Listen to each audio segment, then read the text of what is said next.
Hey, what up, y'all? Damn, it's been a minute since I used my real voice since I started up the whole voice acting stuff. But check it, today we're doing something a little different that's not Block Tales related, but something that I do love. It's Transformers, ladies and gentlemen, and those in between. So if you guys haven't heard, there's a new Transformers show that goes by the name Cyberworld, which is free to watch on YouTube on the official Transformers channel. And if you want to go take a look at it, by all means, check it out for yourself. But today I'm going to give my thoughts on what I think about Cyberworld, and talk about what I liked and I didn't really like, but it's all a matter of opinion at the end of the day. Now, why don't we start off with...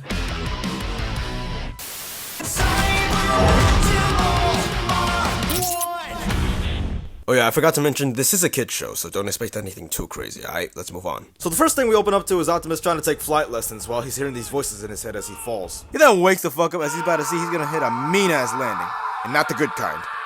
If Cybertronians had bones, them bitches would be aching by now.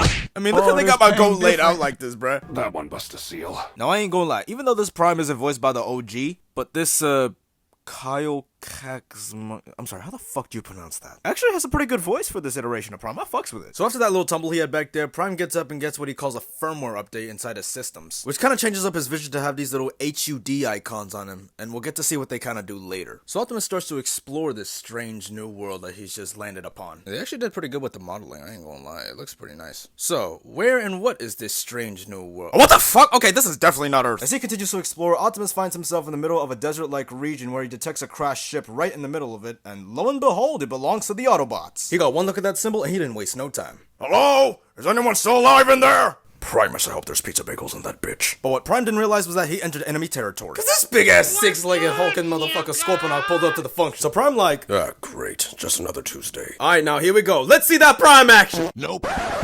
Bro, are we for real? Fuck. After failing to draw his weapon, Prime decides he's gonna try to negotiate with the beast by giving out one of his great speeches. No, actually, run. Run is the plan. Like, bruh, come on. What did you expect would happen? While Prime's desperately trying to get out of there, Scorponok ain't giving him the time of day to breathe. So Optimus gotta do what he gotta do to get the fuck out of there. But unfortunately for my man, he ain't got no off-road tires. He got them bitches Cybertronian style. So brother was cooked. But luckily, he gained enough traction on the sand to drive on out of there and get the fuck out. Had my man shook. But then Prime detects something else. Something familiar to him. Something any Cybertronian would recognize. Energon. Oh shit, don't mind if I do. So he gets ahead of the good shit, but someone ain't happy. I'm about to whip somebody's ass. Yeah, so what Prime didn't know was that big homie Grimlock was waiting on that Energon, and he just took it. So Prime trying to talk no jutsu big homie into calming down, but Prime, come on, man. You tried that shit earlier with Scorponok, but that shit didn't work. What makes you think it's gonna work now? Not just any Dinobot. You speak with me, Grimlock, King of Dinobots. I go lie, I low-key fuck with Russian Grimlock. It's actually fire. Okay, guess nobody likes the speech. And it's back to the action, and these two is low-key scrapping. Gotta appreciate how Prime stands his ground against somebody bigger than him. Then again, Prime always stands on business. The fuck am I talking about? So Prime knew he couldn't win this one, so he had to up and dip. But like Scorponok, Grimlock persistent as fuck. So we get this little chase scene here, and I actually like how they incorporate Prime's transformation during the chase. Like, look at this. He moved fluid as hell. Eventually, he finds salvation in this ramp through this tree, which he makes it through, but Grimlock...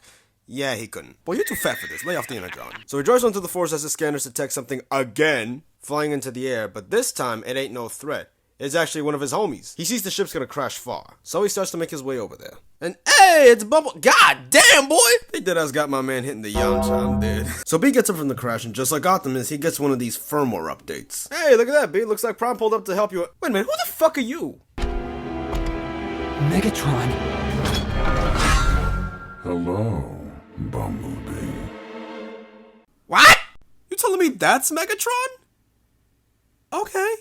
I mean, pop off, I guess. Not sure why he's a bull in this series, but you know what? I'm gonna give it a chance. And that was episode 1 of Cyberworld, and to be honest, I actually liked it. Sure, it was a bit short, probably because all the episodes are like 5 minutes long. But you know what? Despite the lack of explanation of what's going on, it's pretty neat. And I like how Optimus has a little more personality, has a little more like energy in him. Because most iterations, Prime is either like stern or stoic or very leader-like, he's very serious, but in this iteration, he's more like G1 Prime. But I like how fun it makes watching him. The voice acting's great, story's pretty decent, and I think it's time for us to move on to...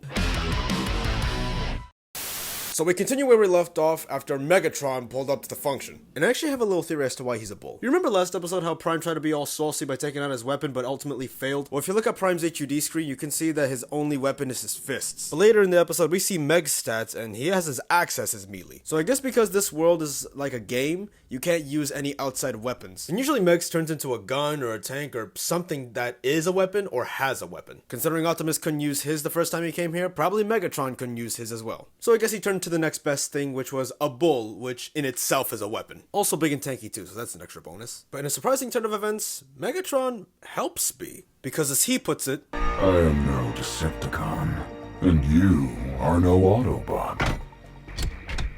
We're all just survivors here.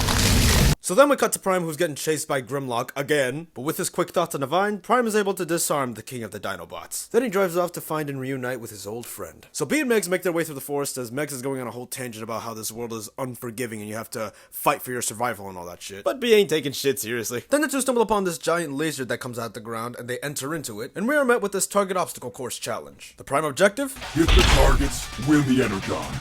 And it's on, and it looks like Megatron's already getting to work. I mean, look at these targets dropping like flies. So B's thinking he's gonna have to work with the Decepticon leader to win this challenge. But unfortunately, B didn't come with any weapons, so he's not gonna be able to— oh wait, never mind. So the challenge gives B a weapon as Megatron's still making short work of these targets. Like, chill out, bro, you got it! So Mex destroys all but one target left. So B drives up and hits it square in the center. And the challenge is over. Now let's see them results. Megatron, targets destroyed, 49. What? I thought we were a team!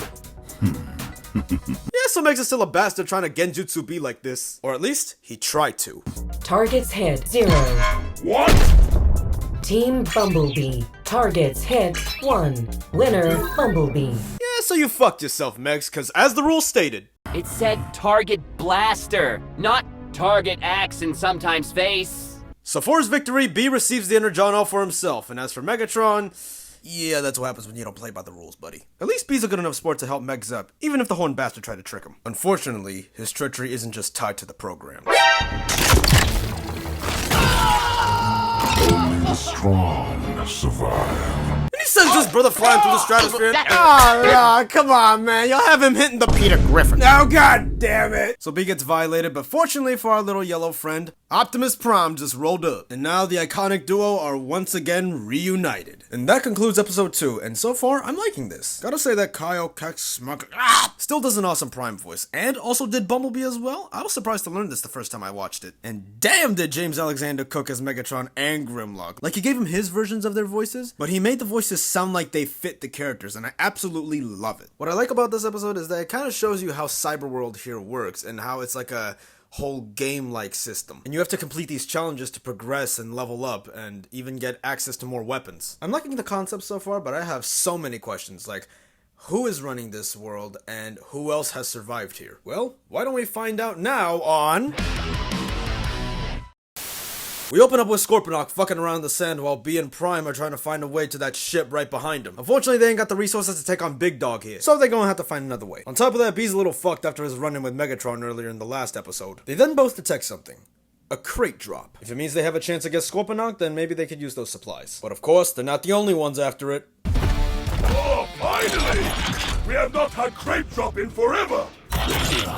We going for it? We could really use the upgrades. And it looks like we got Snarl, a new addition to the cast. So Snarl and Grimlock head out to get that crate, but Prime and B heard about them upgrades and wanted to take a look for themselves. They did kind of debate if going after Grimlock was a wise choice, but then they settled on if the resources could help them, then they'll need it. So they venture off to get that crate drop. Unfortunately, while on the way there, they're met by Snarl and Grimlock, so fuck. So now it's the battle of the duos. It's all in the matter of who gets those supplies, the Dinobots or the Autobots. Let's see. So we get a bit more action, but I ain't gonna lie, I do feel like the fights in this show are a little bit slow. That's why I put the clip in normal speed just to show you what I mean, but hey, you know what? It's alright. It's not too crazy, but it's not bad. So B and Optimus have a little argument on whether or not B can still fight or if he should get the crate. Eventually B heads off to get the crate, while Prime stays behind to fight these two motherfuckers. But of course Snarl and Grimlock ain't letting him take that crate. So Grimlock eats his homie up to the top and stops B right in his tracks. So they're trapped, and fuck, what do we do? Looks like Prime and B came up with a plan, and oh, it's just stepping back and letting them walk into the mud like dumbasses. Yeah, I thought they had something better in mind. That kind of felt a little lazy, but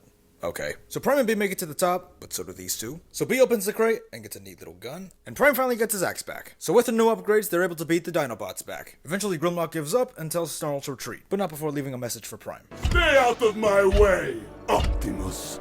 We then conclude with Optimus' scanners picking up another program opening up. And that was episode 3, and to be honest, this episode was okay. Honestly, it kind of felt like filler, to be honest. Aside from that fight scene and getting the weapons, not much else happens, and it just kind of feels a little too fast. Maybe because the episodes are all like 5 minutes long. I wouldn't say I enjoyed this one as much as the other two, but it's still alright.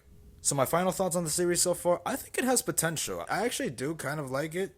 I like this idea of a game-like world being trapped in it and having to fight your way through it to survive. But at the same time, I feel like the episodes are too fast to even have anything too compelling. But hopefully with the next episodes that I'm going to check out, they get better. So till then, I'm going to catch y'all later. Ciao!